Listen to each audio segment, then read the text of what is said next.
Back in the 1950s, Riverside, a folk record company, put out something called the Riverside Sampler.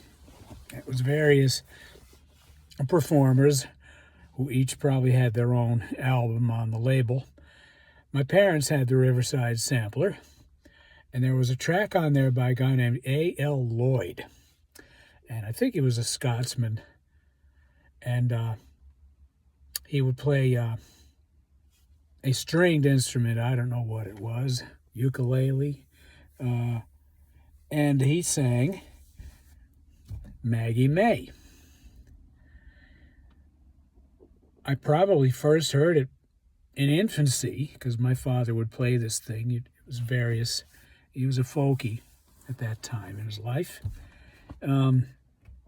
Anyway, 1969, of course, or maybe 70, the Beatles released Let It Be, and on that, of course, is the public domain tune of Maggie May, which it wasn't really recorded as a full song. They were just, as with so many bits of that record, it's just little snips of them sort of, warming up and singing bits and pieces of things that they knew their whole lives. So you have this song, which as a kid I really loved, probably because I was raised on folk records and I knew that this was a story song and had more to it than I think many people perceived. A lot of people who do these present day, 21st century, that is, Beatle reactions, they hear this and they're horrified. They go, what is this? Why would he do it? What is the meaning of this? Why does it end like that? It ends because it's really a snip. It was never intended to be the thing. Anyway, it's a song about a prostitute, and she's walking around Liverpool. She's arrested. And in the A.L. Lloyd version, which is probably really faithful to what was typically sung in Liverpool and the pubs and, at home, and she gets sent to Botany Bay.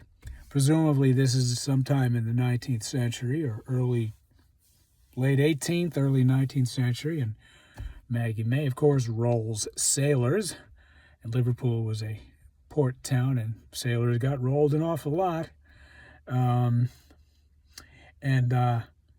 Anyway, in A.L. Lloyd's version, he just sounds like he's a drunken guy who's happy that this is happening because she's robbed him.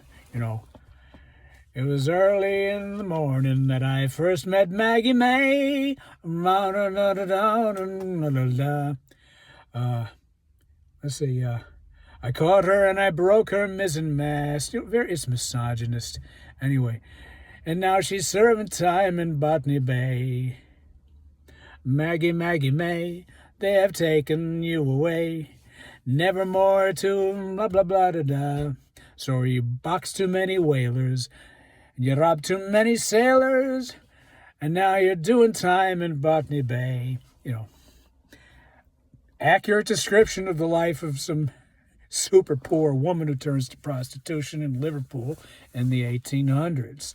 And the Beatles do a version that sounds to me like, the youth of the town taunting such a woman.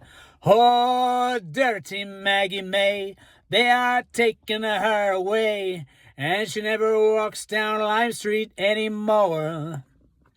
Oh, the judgy guilty found her, robbing the homeward bounder, that dirty, no-good robbing Maggie May.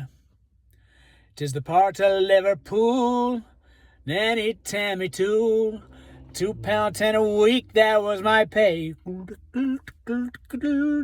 Obviously, they give up continuing the song. They're just warming up their instruments, and a lot of people who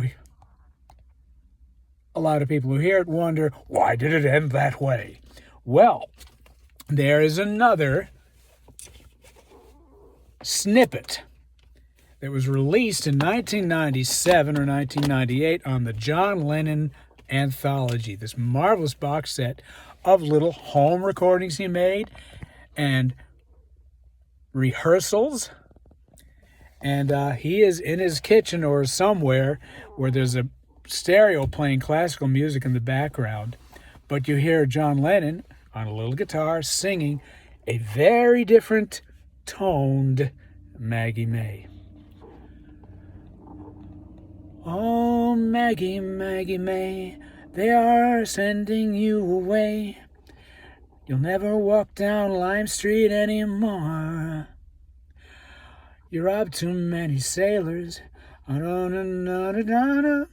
now you're serving time in Botany Bay. Oh, dirty Maggie May, they've taken you away. You'll never walk down Lime Street anymore.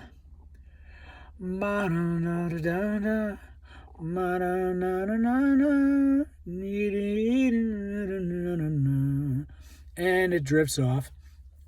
Either way, he got to the heart of the song. It's a tragic song. It's a woman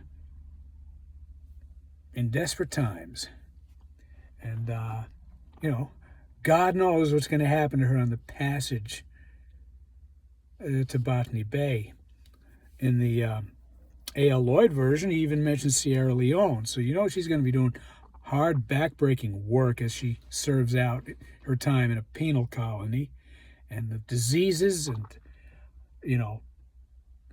other horrible situations she's going to be facing are inevitable.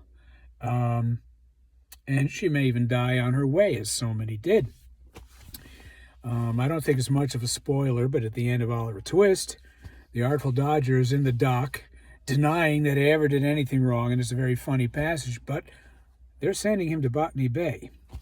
So there he is. Consider yourself at home. Consider yourself part of the family. Poor old Artful Dodger. He's going to spend a horrible time on the other side of the globe.